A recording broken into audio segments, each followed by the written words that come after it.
कई साल पहले की बात है। नदी किनारे बसा एक छोटा सा राज्य था रूपनगर।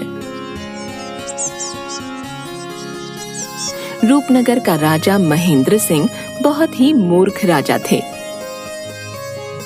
और वहीं पर उसका मंत्री बहुत समझदार और बुद्धिमान था।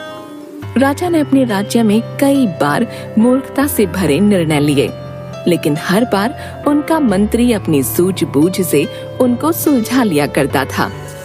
एक दिन शाम के समय राजा और मंत्री दोनों नदी किनारे टहलते हुए शाम का आनंद ले रहे थे। तभी राजा ने मंत्री से एक सवाल पूछा। मंत्री जी, आप एक बात बताइए, आपको मेरे कार्यकाल में राज्य में सब कुछ खुशहाल प्रतीत होता है कि नहीं? मेरा कहने का तात्पर्य है कि मैं एक अच्छा शासक हूं ना? अरे महाराज, इसमें भला पूछने की क्या जरूरत है? आपके उत्तम शासनकाल के चर्चे तो दूर दूर के राज्यों में भी होते हैं। हाँ, सही कहा, ये बात तो है। मेरे साथ रहकर अब तुम भी समझदार हो रहे हो। हाँ, बस आपकी कृपा है महाराज। उसके बाद राजा मंत्री से एक और सवाल करता है। क्या तुम बता सकते हो कि ये नदी किस दिशा में और कहां तक बहकर जाती है? मंत्री ने राजा को तुरंत जवाब देते हुए कहा, ये नदी पूर्व की दिशा में बहती है और ये पूरब देश तक जाती है। इस पर राजा ने कहा, हमारी नदी का पानी पूरब देश के लोग क्यों इस्तेमाल करें? नहीं नहीं, ऐसा नहीं होना चाहिए। मुझे कुछ करना होगा। हम नहीं चाहते कि हमारे देश का पानी पूरब के देशवासी इस्तेमाल करें। नदी का पानी रोकने के लिए दीवार खड़ी करने का काम तुरंत शुरू किया जाए। तभी मंत्री ने राजा से कहा, महाराज, ऐसा करने पर हमारा ही नुकसान होगा। लगता है मैंने महाराज की कुछ ज्यादा ही तारीफ कर दी। राजा ने गुस्से में कहा, पानी हमारा है और पूरब देश वाले मुफ्त में इसका इस्तेमाल कर रहे हैं और तुम बोल रहे हो कि हमारा नुकसान होगा। इसमें हमारा कुछ नुकसान नहीं होगा। तुम जल्दी से जल्दी नदी में दीवार बनवाने का काम शुरू कराओ। क्या बुद्धू राजा मिला है हमें, इसका कुछ नहीं हो सकता। मंत्री राजा की आज्ञा का पालन करते हुए कारीगरों को बुलाता है और नदी के पास दीवार बनवाने का काम शुरू करवा देता है।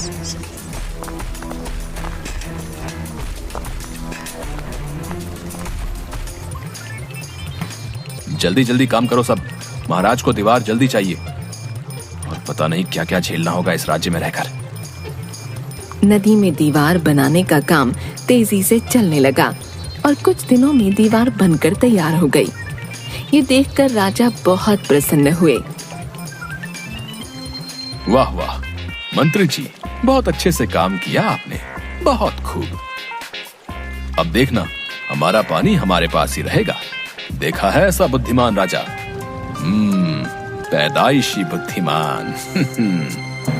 हे भगवान, ऐसा बुद्धिमान राजा किसी राज्य को मत देना। आपने कुछ कहा मंत्री जी? नहीं महाराज जी, कुछ नहीं। परंतु उनकी मूर्खता के कारण कुछ दिन बाद जब बारिश का मौसम दस्तक देता है तो नदी का पानी पूरे गांव में भरने लगता है। धीरे धीरे पानी लोगों के घरों में घुसना शुरू हो जाता है, जिसकी वजह से नगर में बाढ़ जैसे हालात पैदा हो गए। किसानों की फसलें बर्बाद हो गईं। सब नगरवासी परेशान और डरे हुए थे।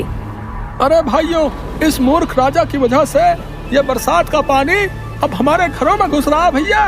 हाँ भाइयों, अगर जल्द ही इसका समाधान ना हुआ तो हम बड़ी मुसीबत में आ जाएंगे। इस बार की सारी फसल बर्बाद कर दी इस बाढ़ ने। अब अपनी परेशानी लेकर किसके पास जाएं? हमें तो राजा भी ऐसा मिला है जो खुद मुसीबत बुला कर ला रहा है। अब तो बस मंत्री जी ही हमारी मदद कर सकते हैं भैया। हम सबको उन्हीं के पास चलना चाहिए। हाँ, इससे परेशान होकर सारे नगरवासी एकत्रित होकर मंत्री के पास आते हैं। मंत्री जी की जय हो। मंत्री जी, हमारी समस्या का आप ही कोई हल निकालिए। हमारी सारी फसलें बर्बाद हो रही हैं, घरों के अंदर पानी घुसा जा रहा है। अगर ऐसा ही रहा तो महामारी का डर भी बढ़ जाएगा। कुछ कीजिए मंत्री जी, अब आप ही हमारी मदद कर सकते हैं। समस्या तो सच में गंभीर है, लेकिन मैं जल्द ही इसका कोई ना कोई समाधान निकाल लूंगा। आप लोग निश्चिंत होकर जाइए। मंत्री उन्हें आश्वासन देता है कि वह इस समस्या का हल ढूंढ निकालेगा।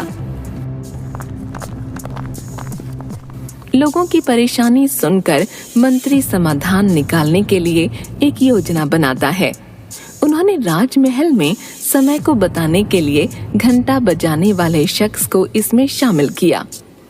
वह समय के अनुसार घंटा बजाता था, जिससे लोगों को समय का पता चलता था। मंत्री ने उससे कहा, आज तुम प्रति घंटे की बजाय हर आधे घंटे में घंटा बजाना। जैसा आप कहें महामंत्री जी। उस आदमी ने मंत्री ने जैसा कहा था वैसा ही किया। इससे जब सुबह के 3 बज रहे थे तो उसने 6 बार घंटा बजाया।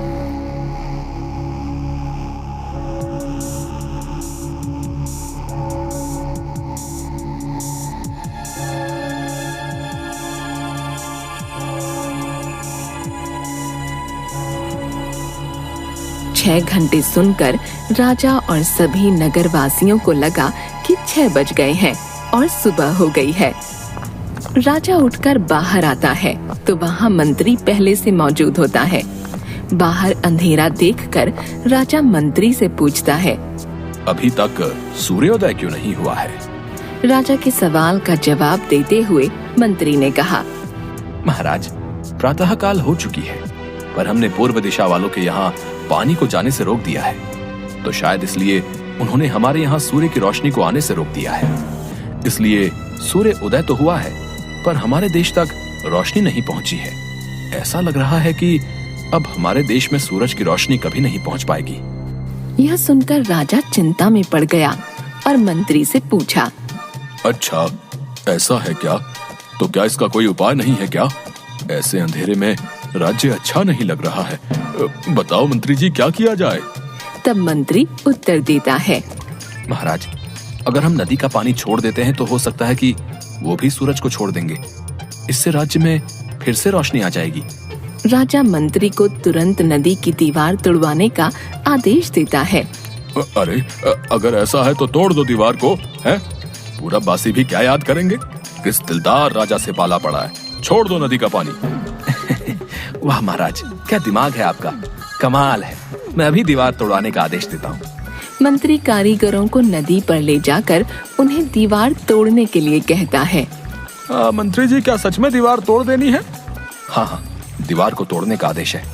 पर तुम ऐसा प्रश्न क्यों कर रहे हो? इतनी मुश्किल से खड़ी की थी, अब तुड़वा रहे हैं। पता नहीं दूसरे पहर में दोबारा खड़ी करने को ना कह दें। ज्यादा सवाल जवाब मत करो। क्षमा कीजिए मंत्री जी, बस आपके भरोसे राज्य चल रहा है। कुछ ही घंटों में कारीगरों ने दीवार गिरा दी और तब तक सूरज के निकलने का भी समय हो गया था। सूर्य उदय हो गया। सूर्य की लालिमा देखकर राजा बहुत खुश हुआ और मंत्री को इनाम देने की घोषणा की। राजा ने मंत्री की तारीफ करते हुए कहा, तुम्हारे कारण हमारे राज्य में फिर से सूर्य उदय हो पाया है और तुमने हमारे राज्य को अंधकार से बचाया है। महाराज, ये तो राज्य के प्रति मेरा फर्ज था और आपके जैसा राजा जो हमें मिला है, ये हमारे लिए गर्व की बात है। अरे बस बस बस बस मंत्री जी, अब इतनी भी तारीफ मत करो मेरी। सीख, कभी भी दूसरों का बुरा नहीं करना चाहिए और ना ही उनकी तरक्की देखकर उनसे जलन की भावना रखनी चाहिए।